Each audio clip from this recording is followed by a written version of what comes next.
বাংলার জেলা জুড়ে যুবসাথী প্রকল্পের রেজিস্ট্রেশনে রমরমা। মধ্যমগ্রাম পুরসভার নির্দিষ্ট দুটি জায়গায় চলছে আবেদনের কাজ। সোমবার সকাল থেকেই ভিড় জমিয়েছেন যুবক যুবতীরা। কেউ পড়াশোনা করছেন, কেউ বা টিউশনি পড়ান। রাজ্য সরকারের নতুন সাহায্যমূলক প্রকল্পে খুশি সকলেই। মাসিক 1500 টাকা তাদের সাহায্য করবে বলেই আশাবাদী তারা। এত বছর পরে যে এই একটা প্রকল্প শুরু হয়েছে, এটার জন্য তো সত্যি ওনাকে অনেক অনেক ধন্যবাদ। আমি স্কলারশিপ পাই, তার পাশাপাশি যে এটা আমি পাবো, এটা ভেবেই আমার খুব ভালো লাগছে। অনেক অনেক ধন্যবাদ জানি, কারণ এখন সবারই একটা কলেজ স্টুডেন্ট মানে তাকে তো হাত খরচ একটা লাগেই।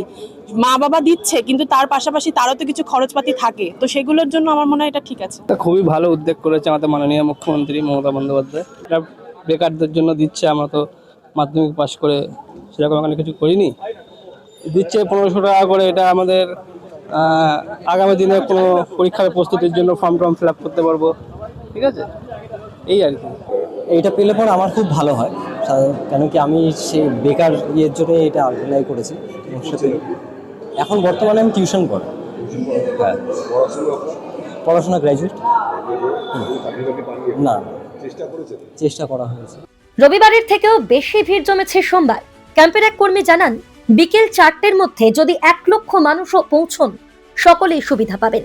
তুলনামূলকভাবে গতকালের চেয়ে আজকে বেশি হয়েছে, ইন দ্য সেন্স যেহেতু সেই মুহূর্তের জন্য সবাই অতটা ভাবে প্রচার হয়নি বা জানতে পারেনি, ঠিকানাটা জানতে পারেনি। এখন ব্যাপার হচ্ছে 1 থেকে 28 নাম্বার ওয়ার্ড টোটালটাই এখানে হবে।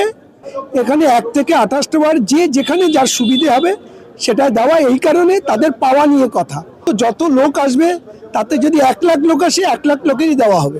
ঊর্ধ্বে, রাজনীতির ঊর্ধ্বে এটা যে কেউ আসবে। এখানে তো অনেকে আমি দেখলাম যা বামপন্থী অনেকেই এসছেন। রাজনৈতিকভাবে যে মতাদর্শেই বিশ্বাস করুক না কেন, ক্যাম্পে যাচ্ছেন বামপন্থী মনোভাবাপন্ন যুবক যুবতীরা, পৌঁছচ্ছেন বিজেপি সাপোর্টাররাও।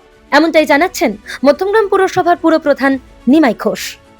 এটা বিরোধীরা যারা বলছেন তারা সমালোচনা করছেন, কটূক্তি মন্তব্য করছেন, আবার তারা এসেই কিন্তু প্রথম লাইন দিচ্ছে এইগুলো, এই প্রকল্পগুলো, সামাজিক প্রকল্পগুলো সুযোগ সুবিধা নেবার জন্য।